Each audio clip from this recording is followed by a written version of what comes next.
Olá pessoal, tudo bem?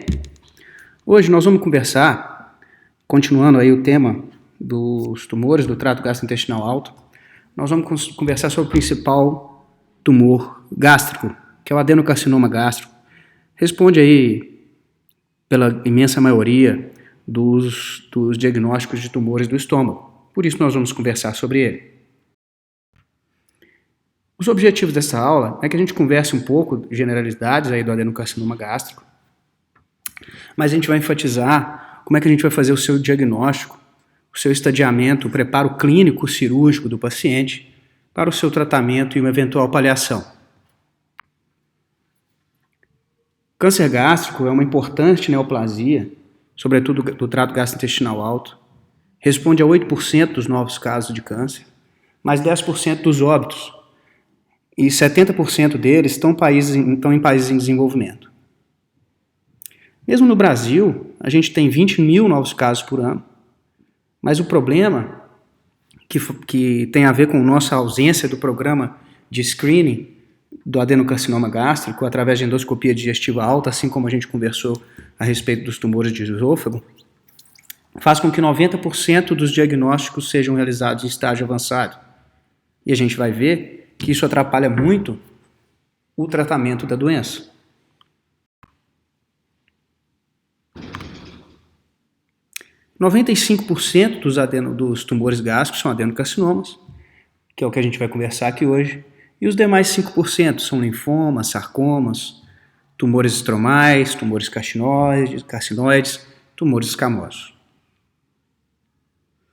Os adenocarcinomas são tumores epiteliais com diferenciação da mucosa gástrica, diferenciação essa muito agressiva, que invade rapidamente a profundidade da parede do estômago, estruturas vizinhas e se dissemina de forma precoce, tanto por via hemática, quanto por via linfática, quanto também por via peritoneal.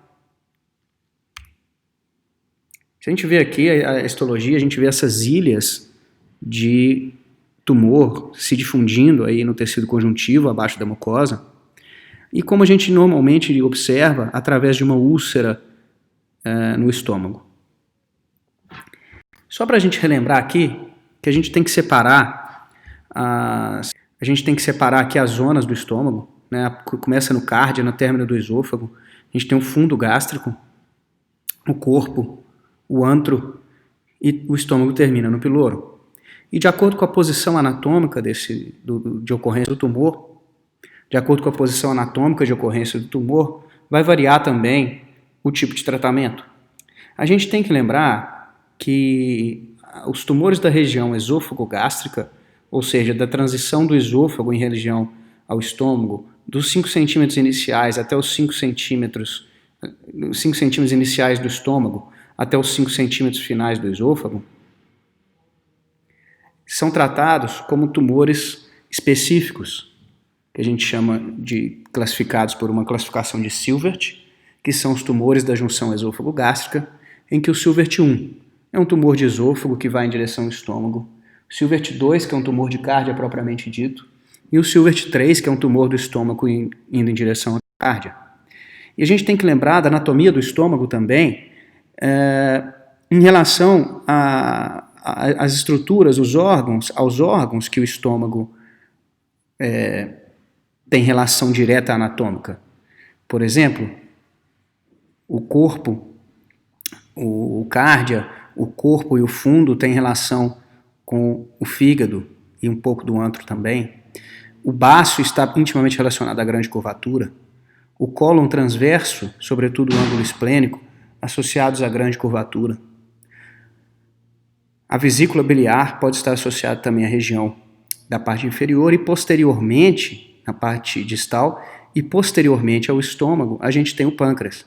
Então, um tumor crescendo nessas regiões pode facilmente atingir algum outro desses órgãos.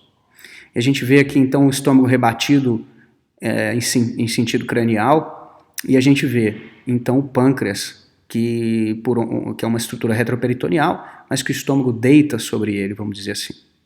E aqui a gente pode observar o tronco celíaco, por onde vem a imensa parte da vascularização do estômago.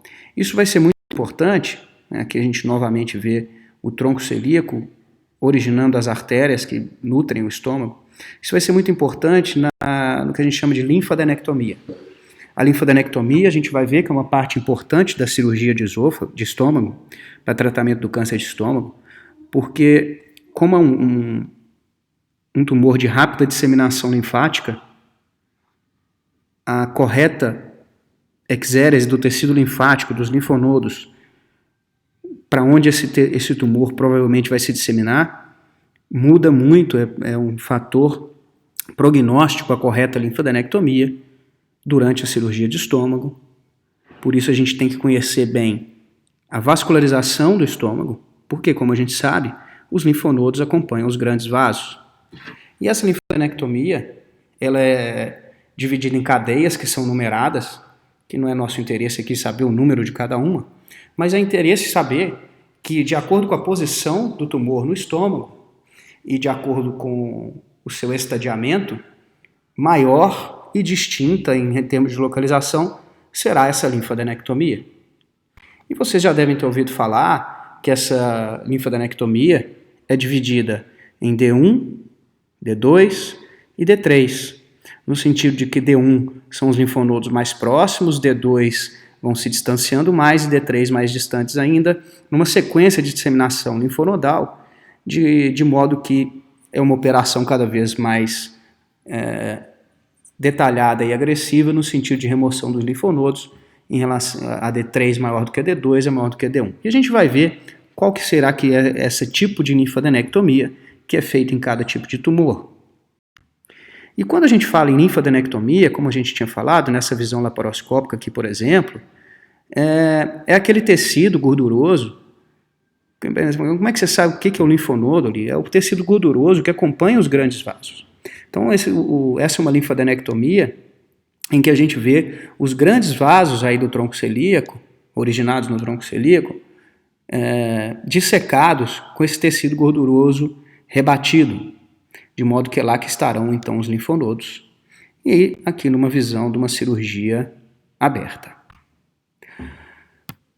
Então, para a gente tratar adequadamente o tumor de estômago, o adenocarcinoma gástrico, a gente precisa de um correto estadiamento, como a gente explicou no tumor de esôfago também, de um planejamento multidisciplinar. A gente deve estimular a realização de reuniões multidisciplinares em que as diversas áreas envolvidas no tratamento do paciente se envolvem não só no diagnóstico, no estadiamento, mas também na definição do plano de tratamento do paciente. Isso é sabido que muda positivamente o prognóstico do paciente. E por mais que hajam avanços nas terapias sistêmicas, de quimioterapia principalmente, e também de radioterapia em alguns casos, a gente sabe que a gastrectomia, que é a remoção do estômago, é o principal tratamento no câncer gástrico, no adenocarcinoma gástrico. E o planejamento cirúrgico tem como objetivo o que a gente chama de ressecção R0. É o pilar do tratamento. Todos aqueles pacientes candidatos a um tratamento curativo passarão por uma gastrectomia. E aí o que a gente tem que entender é que essa ressecção R0 quer dizer que não houve margem comprometida nem macroscópica, ou seja, eu macroscopicamente identifiquei que todo o tumor foi retirado e microscopicamente a gente identificou que todo o tumor foi retirado. Então, o objetivo dessa gastrectomia é uma ressecção R0. E a gente vê a importância desse assunto como epidemiologia, né? No homem é o 4º caso, na mulher o 5º caso de câncer a cada ano. E no Brasil, essa distribuição muda de estado para estado, mas segue mais ou menos isso. E a 4ª neoplasia mais incidente é a 2ª causa de óbito. O que isso quer dizer? Quer dizer que apesar de ser a 4ª em número de casos, é a 2ª que mais mata. Por quê? Por aquilo que a gente conversou no início, que os diagnósticos são normalmente tardios e é uma doença que se dissemina rapidamente. E quando o diagnóstico é mais avançado, as chances de tratamento curativo diminuem sobremaneira. As maiores taxas estão no Oriente, né, no Japão, Coreia do Sul, China, Rússia, mas também aqui na América Central, América do Sul, sobretudo Costa Rica e Chile, são considerados países de alta incidência. A gente tem menos taxas na Europa Ocidental e nos Estados Unidos, mas e por isso que a gente talvez justifique que nesses locais, inclui o Brasil, não haja um programa como há no Japão, por exemplo, de screening, de endoscopia digestiva, como a gente tem para o câncer de cólon, para o câncer de mama, né, em que você faz uma busca ativa na população, buscando identificar esses casos iniciais.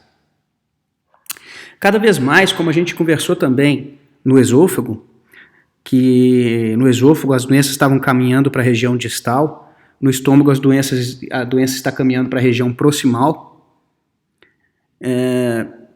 provavelmente pela história dos fatores ambientais envolvidos, e a gente então tem tratado cada vez às vezes mais pacientes mais obesos com tumores cada vez mais proximais. Essa classificação ela é muito importante, que é a classificação de Lauren, que ela divide os subtipos do adenocarcinoma gástrico em tipo intestinal, que é um tipo mais diferenciado, e em relação ao tipo difuso, que é um tipo mais indiferenciado. Então eu vejo mais fatores de risco envolvidos, um melhor prognóstico, uma ausência ou fraca história familiar no tipo intestinal, mas no tipo difuso a gente vê uma prevalência genética maior. E a gente vê então no tipo intestinal a formação de ilhas de glândulas bem mais diferenciadas em relação ao tipo difuso. E na seta, aqui na figura da letra D, a gente vê células em anel de Sinnett, que são características do tipo difuso e também associadas a um pior prognóstico.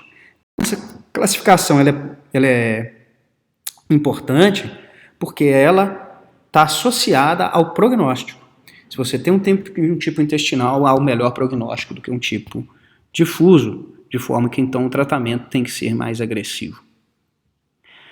E a gente vê nesse quadro comparativo que prova essa questão da diferenciação e indiferenciação. Né, o tipo difuso mais em pacientes jovens, o tipo intestinal em pacientes mais velhos, mais associados aos fatores ambientais, associado à gastrite atrófica,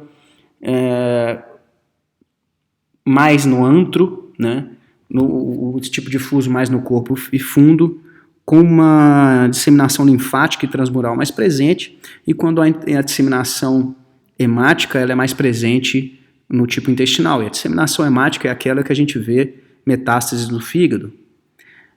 Pelo fato do tipo difuso ter uma disseminação peritoneal, a gente vê mais metástases peritoneais.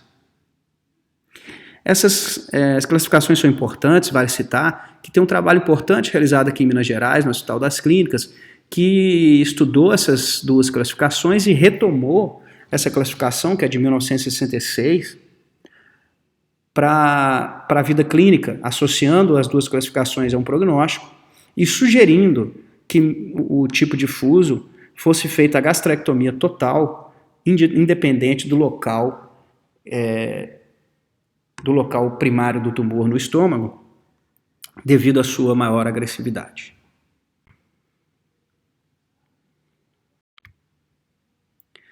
Vale aqui a gente lembrar, só citar, que é uma síndrome do câncer gástrico difuso hereditário, que pode chegar a 3% dos tipos de câncer, que é uma herança autossômica dominante, com 80% de penetrância, e que está associada à mutação do CDH1, associada com células anéis de Sinnett, e a gente deve desconfiar desses pacientes quando há pelo menos 2 casos de câncer difuso em parentes até o 2º grau, com um deles aos 50 ou menos, e 3 ou mais casos em qualquer idade. Então você deve pesquisar, fazer um painel genético para que se identifique se aquele indivíduo tem essa mutação do CDH1, e nestes casos é indicada inclusive a gastrectomia profilática. Bom, vamos passar para aqui o quadro clínico do paciente. No estágio inicial, como a gente conversou do esôfago, esse é o grande problema, o paciente ele é assintomático ou tem queixas dispépticas inespecíficas, né? Quando há queixas mais importantes, a gente já tem normalmente um tumor mais avançado. E é por isso que a gente tem que ser um pouco mais permissivo na realização de endoscopia digestiva alta. Então, naquele paciente dispéptico, né, ou com dor epigástrica, que chega ao PA, que chega à UPA, que vai ao seu consultório, pensar bem se ele não merece uma endoscopia antes de iniciar qualquer tratamento sintomático. E os sintomas mais comuns são perda ponderal, dor epigástrica, náuseas, anorexia, disfagia, uma melena pelo sangramento do estômago, que é digerido até o intestino grosso, a saciedade precoce, ou mesmo a falta de apetite, e uma dor semelhante à úlcera péptica. Mas vocês veem que são sintomas que não estão muito frequentes e normalmente são muito inespecíficos. E quando o paciente tem dor, ela normalmente não melhora com a alimentação, diferente às vezes da dor de úlcera, lembrando que isso acontece normalmente quando o paciente tem um tumor mais avançado. O paciente que tem vômitos recorrentes ou que tem vômitos com alimentação mais copiosa é aquele paciente que ou já tem algum tipo de obstrução do estômago pelo tumor, ou mesmo aquele paciente que tem algum distúrbio motor da parede do estômago pela invasão da parede gástrica. A disfagia, que mais ocorre no esôfago, normalmente está associada àqueles tumores proximais que invadem o cardio. E a anemia pode ser o primeiro achado num paciente com adenocarcinoma gástrico. Aquele paciente com uma anemia leve, né, que ele pode estar tendo sangramentos do aparelho digestivo alto, do estômago, da úlcera, por exemplo, do tumor, que está perdendo sangue aos poucos. E às vezes sem sintoma nenhum, descobre-se um paciente anêmico, e aí a gente tem que estender essa propedêutica. Né? O adulto anêmico, né, não tem motivo normalmente para estar anêmico, tem que pesquisar de onde ele está perdendo sangue. Tá certo? A hematêmese ocorre quando há um sangramento significativo, que esse sangue ele não vai em direção ao trato digestivo, ele enche o estômago e o paciente vomita, né? E a saciedade precoce ou mesmo a hiporexia estão associadas a essa distensibilidade reduzida do estômago. No estágio avançado, os sinais são mais evidentes e associados à doença avançada, principalmente metastática. Por exemplo, o linfonodo supraclavicular palpável, esse linfonodo de Virchow que a gente vê, né, na foto. Então, por isso que um paciente, né, oncológico, a gente tem que fazer a palpação também de todos os linfonodos. Uma massa abdominal palpável, um linfonodo periumbilical, que é dito de irmã Maria José,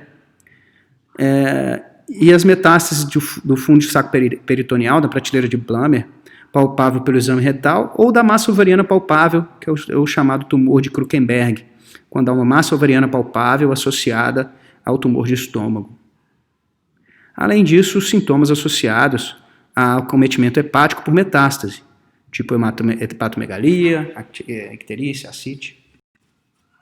E a gente tem que pensar mais ou menos como foi lá no tumor de esôfago, em que o nosso paciente, na maioria dos casos, a gente não tem um diagnóstico precoce, por isso nós temos uma sobrevida de 20%, sendo que no Oriente, o diagnóstico precoce é de 50%, o paciente tem sua sobrevida elevada para 73%.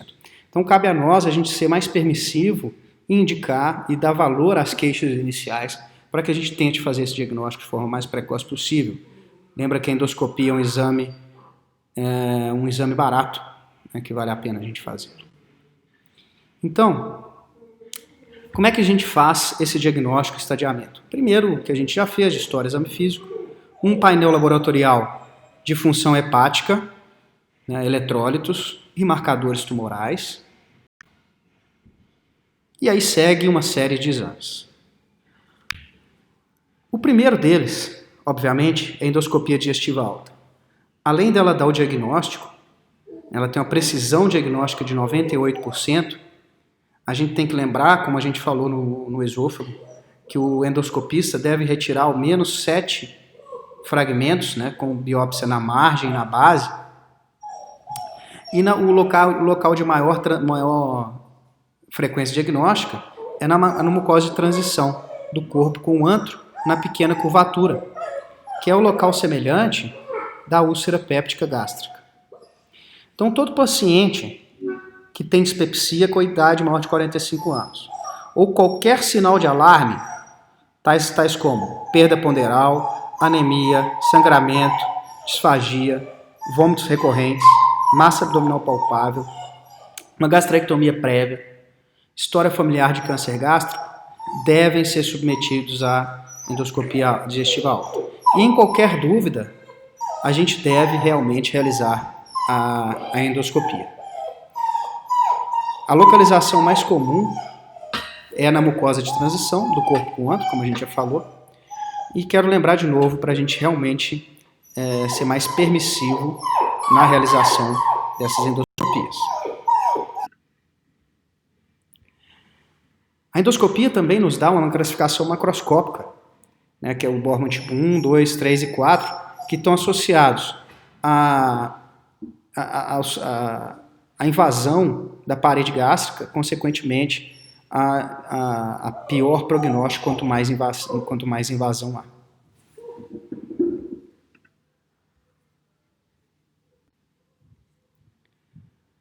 E a endoscopia nos mostra imagens como essas, né? Aqui do lado direito, que são úlceras, que não tem dúvida que é tumor, mas tem lesões pequenas, né? Que o colega endoscopista tem que realmente procurar durante o exame de endoscopia para que haja um diagnóstico precoce. Porque se eu já tenho úlcera, eu já cometi o subcutâneo, essa é uma doença já avançada e as probabilidades de tratamento são bem menores.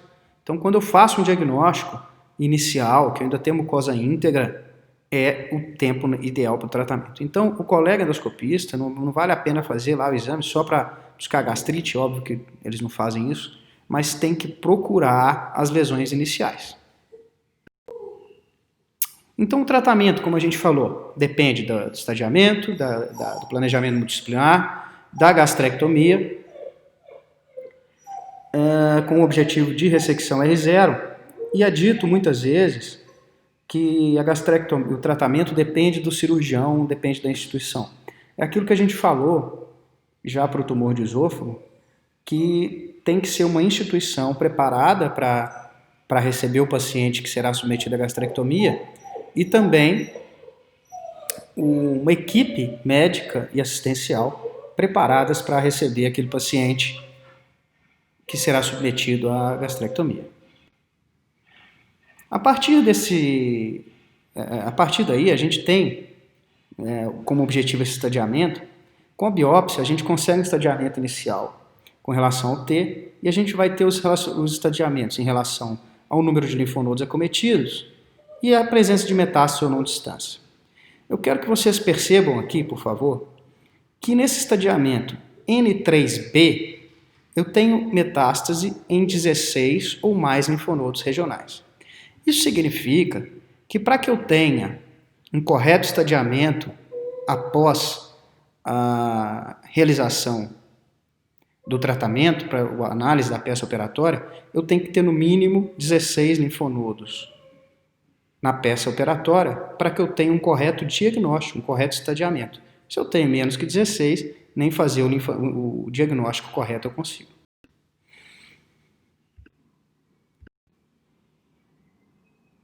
E a gente vê como é que a disseminação é precoce.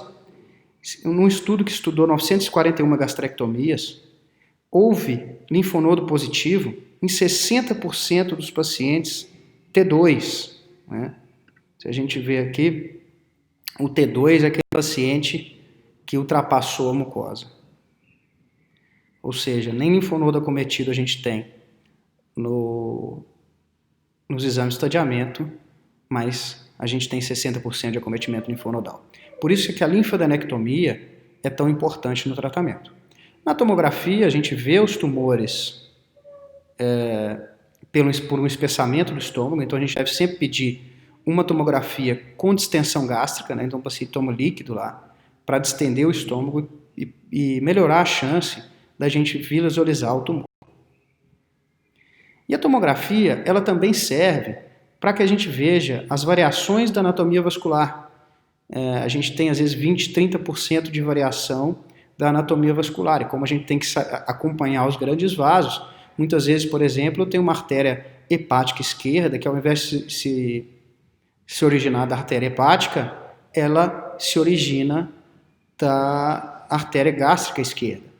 Eu não posso, por exemplo, seccionar a artéria gástrica esquerda na sua base, pois eu vou desvascularizar o lobo esquerdo do fígado.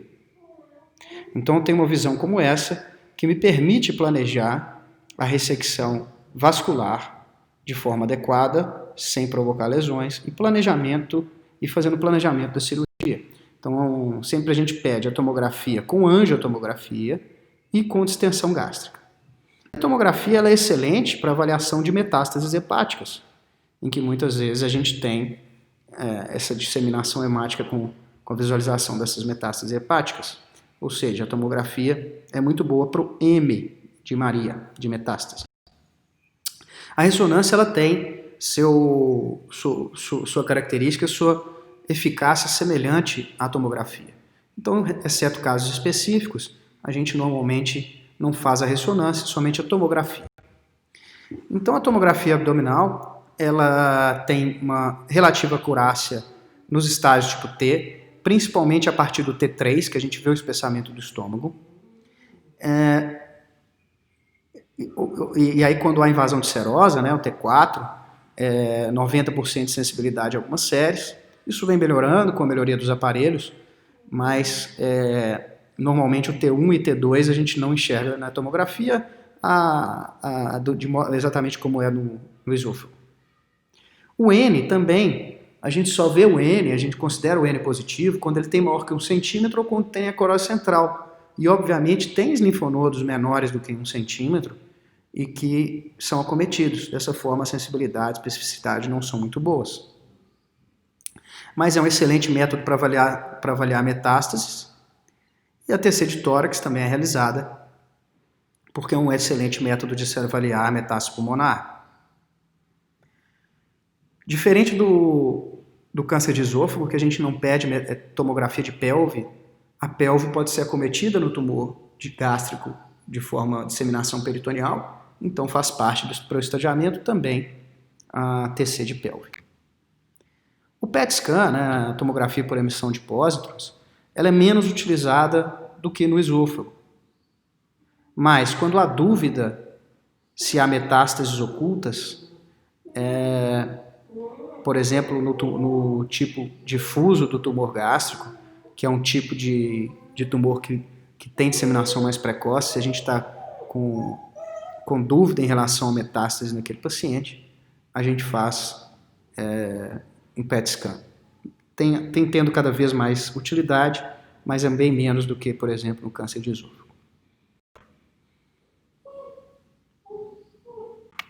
Bom, o ultrassom endoscópico vai funcionar muito mais ou menos como no câncer de esôfago, naqueles pacientes em que eu não visualizei o tumor na tomografia, para eu avaliar a sua extensão em relação à parede gástrica e, eventualmente, avaliar algum tipo de linfonodo locorregional. Então, consigo fazer a biópsia do linfonodo e consigo ter uma acurácia para o estágio T e N de forma mais adequada.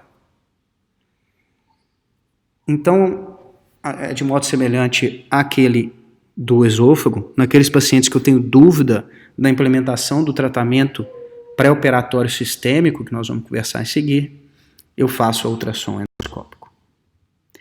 Esse é um exame de estadiamento pré-operatório que altera a proposta terapêutica em 20% dos casos e deve ser realizado, que é uma videolaparoscopia de estadiamento. A gente leva o paciente ao bloco cirúrgico, anestesia geral, e faz uma laparoscopia de estadiamento. A gente consegue ver implantes peritoneais que não estão identificados pela tomografia, de modo que, quando você tem disseminação peritoneal, há presença de metástases, e a gente não pode realizar, então, tratamento cirúrgico curativo. Esclarece dúvidas em relação a imagens hepáticas ou peritoneais, que permite coleta de material. Então, todo tumor estadiado como T3 ou 4, ou seja, eu vi o tumor na tomografia, ou se eu tenho linfonodo positivo, eu faço a laparoscopia diagnóstica. Então, a laparoscopia normalmente não é realizada juntamente com o ultrassom endoscópico. Se eu não vejo o tumor no ultrassom endoscópico, se eu não vejo o tumor na tomografia, se eu não vejo linfonodos acometidos na tomografia, eu faço ultrassom endoscópico. Se for estadiado como T1 ou 2, N0, possivelmente o tratamento será cirúrgico e não há necessidade de ser realizada a laparoscopia diagnóstica.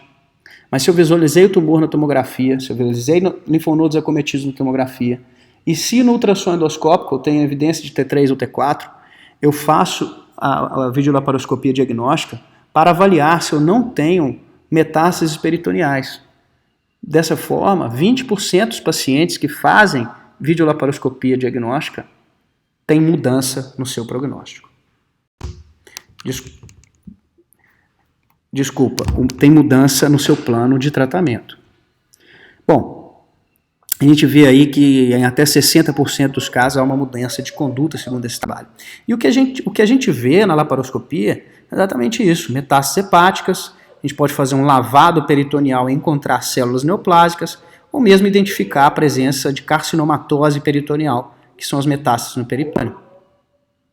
Então vocês sabem, né, que o tratamento ele é basicamente a gastrectomia total com reconstrução Y de Roux ou a gastrectomia subtotal com reconstrução Y de Roux. O que a gente sabe é que os tumores distais, ou seja, os tumores de antro, há a possibilidade de se fazer a gastrectomia subtotal e eu fazer uma anastomose com o coto gástrico e o jejuno. Já que o estômago tem serosa e o esôfago não, é mais desejável que eu faça anastomose no estômago do que no esôfago, diminuindo a incidência de fístula. Entretanto, qualquer tumor mais proximal do que o antro, eu devo fazer a gastrectomia total. E há algumas escolas, por exemplo, a UFMG, que defendem que mesmo o tumor de antro do tipo difuso deve ser tratado com gastrectomia total. E aí a gente entra no que a gente já conversou um pouco na tumor de esôfago, sobre terapia perioperatória. Diferente da terapia neoadjuvante. Qual a base dessa terapia? Mesmo o tratamento cirúrgico adequado, o paciente tinha recidiva em 30% dos casos. Isso demonstra que o adenocarcinoma gástrico é, na maioria das vezes, uma doença sistêmica. Eu tenho os linfonodos difusos e por mais que seja adequada a cirurgia, muitas vezes a gente não consegue tirar toda a massa tumoral, mesmo que a gente não detecte isso.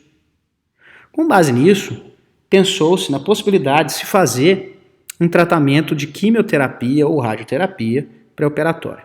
E essa história evoluiu para quimioterapia pré-operatória, que é o que é feito hoje. Essa quimioterapia pré-operatória tem esse nome porque, diferente da terapia neoadjuvante no esôfago toda a terapia neoadjuvante é realizada antes da cirurgia, a QT pré-operatória, metade da quimioterapia é realizada no pré-operatório e metade no pós-operatório. Por isso, pré-operatória. Mas a gente vê que a sobrevida livre de doença e a sobrevida global são melhores naqueles pacientes que fazem quimioterapia pré-operatória. Um estudo que foi lançado em 2017, que é esse estudo FLOT4, mudou o esquema de quimioterapia com grande melhora na sobrevida. Então hoje, o padrão para se realizar quimioterapia pré-operatória é o estudo FLOT4. Uma coisa que tem que se levar em conta em relação ao FLOT é que ele tem um índice maior de toxicidade do esquema de quimioterapia. Então não são todos os pacientes que podem se submeter a ele, mas aqueles pacientes que podem se submeter a esse esquema de quimioterapia têm benefício. Então hoje, o tratamento cirúrgico naquele paciente acima de T2 ou com linfonodo acometido, ele é quimioterapia perioperatória pelo esquema FLOT4 e gastrectomia com linfodenectomia. A gente viu que aqueles tumores distais é realizada a gastrectomia subtotal, melhora o estado nutricional do paciente e diminui complicações do tipo fístula, já que a anastomose é com coto gástrico. E os tumores proximais, né, ou seja, proximal ao antro, todas merecem a gastrectomia total. E tem vários estudos que mostram que mesmo no tipo difuso, a gastrectomia subtotal do antro, né, tumores de tipo difuso do antro, a gastrectomia subtotal ela é eficiente. Mas tem aquelas escolas que advogam a gastrectomia total no tipo difuso, independente da sua localização.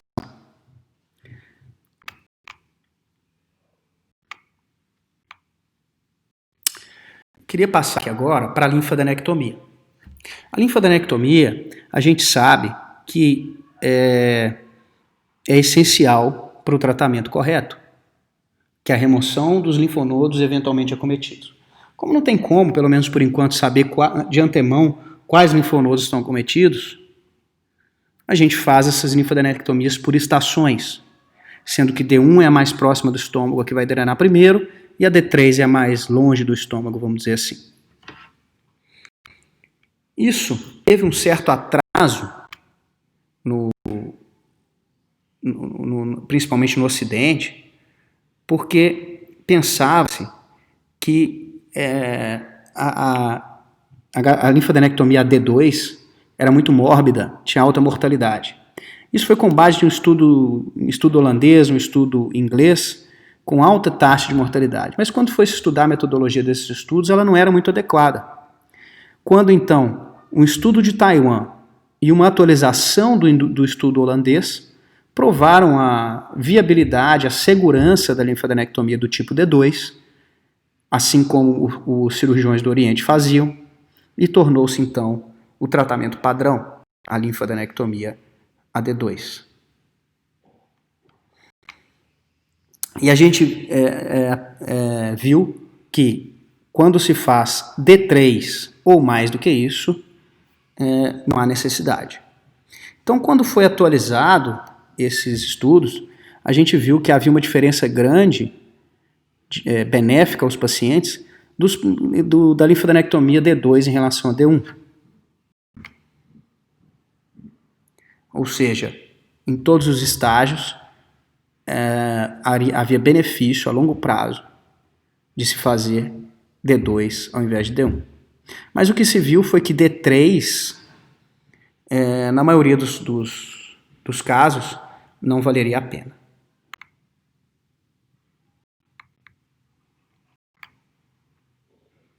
E, completando esse assunto da linfodenectomia, a gente sabe que o número de linfonodos tem que ser 16. Lembram lá do estadiamento pós-operatório? O N3B, que é a última classificação prognóstica dos pacientes em relação à dissecção linfonodal, exige um mínimo de 16 linfonodos. Mas você faz menos do que 16 linfonodos, se você disseca menos do que 16 linfonodos, você não consegue nem o diagnóstico. Mas a gente sabe que o ideal são mais, às vezes, de 30 linfonodos para que haja um ganho de prognóstico para o paciente. Mas só que haviam estudos que mostravam que que 30% dos pacientes tinham uma média de que apenas 30% dos pacientes eram realizados uma linfodenectomia adequada, sendo que a média dos linfonodos secados desse paciente era de 10 a 11. Isso foi um estudo americano e que provocou outro estudo que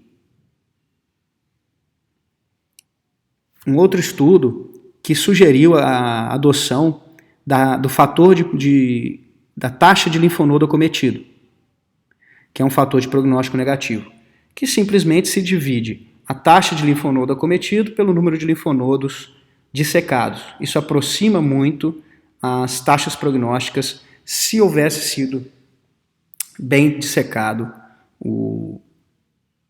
a linfodenectomia.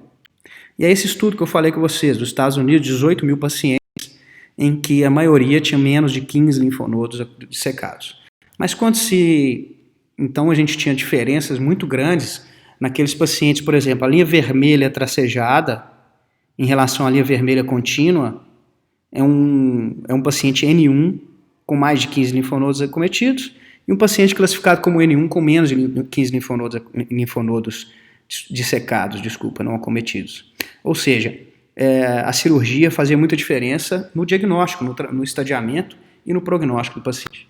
Mas quando você fazia essa taxa de linfonodo acometido, você aproximava muito essas linhas e tinha um melhor prognóstico daquele paciente, apesar dele ter sido realizada uma dissecção pior do que D2, vamos dizer assim. E a gente vê, né, na atualização aí de mais de 100 mil pacientes do registro japonês, em que a dissecção, a D2, a linfadenectomia D2, é adequada e segura. E o que a gente pode ver em relação, então, à linfadenectomia, para encerrar, é que pelo menos 25 linfonodos dissecados é um fator prognóstico, e se não, essa razão linfonodal do total positivos em relação ao total dissecados, se ela for baixa, tem um fator prognóstico positivo. Mas para a gente ter os linfonodos na linfadenectomia de forma adequada, a gente tem que ter duas coisas. Primeiro, a gente tem que tirar os linfonodos e segundo, o colega tem que contar os linfonodos. Então a gente tem que preparar a peça e ter uma interação muito boa com o patologista para que haja a correta contagem desses linfonodos que foram obtidos. E o que a gente faz hoje é separar a peça toda, todas as cadeias linfonodais separadas, uma em cada potinho, para que facilite também a vida do patologista.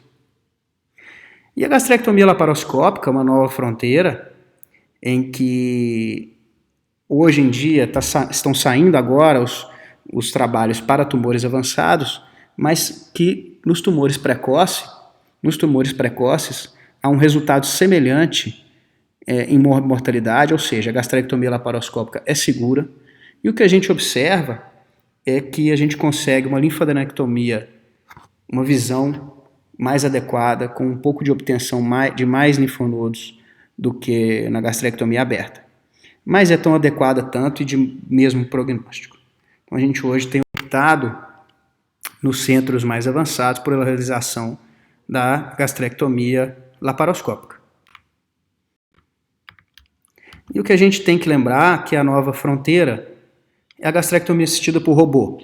Além das vantagens da gastrectomia laparoscópica e as vantagens da cirurgia robótica em relação à visualização e em relação à dissecção linfonodal, a gente tem, por exemplo, a utilização de corantes, em que a gente consegue, com um filtro especial do robô, visualizar os linfonodos, não aqueles acometidos, mas a presença dos linfonodos, orientando assim a dissecção linfonodal.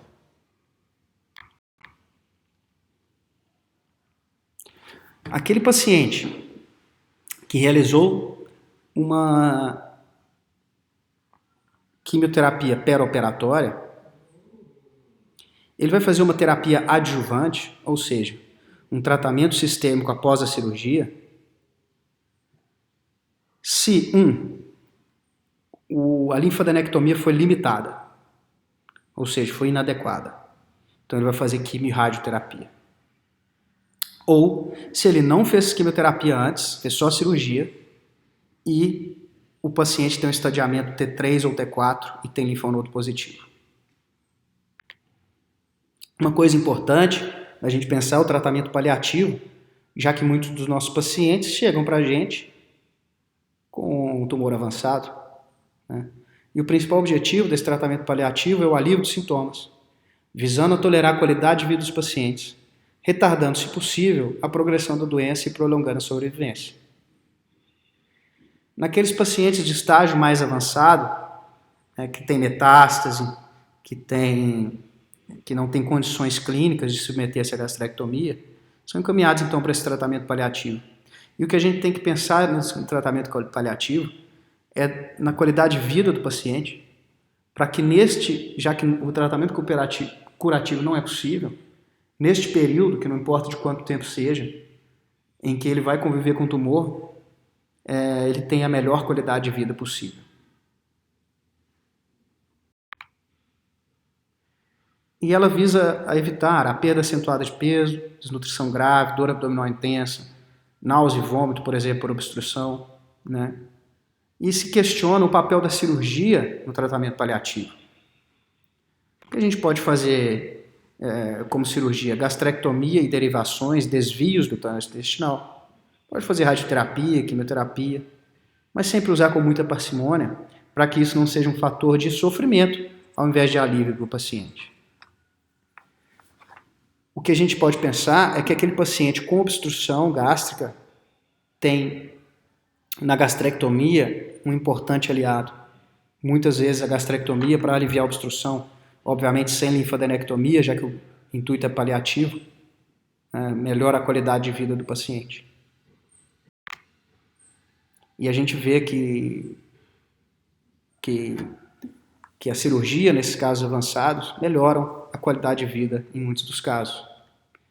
E o que a gente pode pensar é que para o sangramento também pode ser útil a cirurgia, mas na maioria dos casos há um tipo de radioterapia que chama radioterapia hemostática.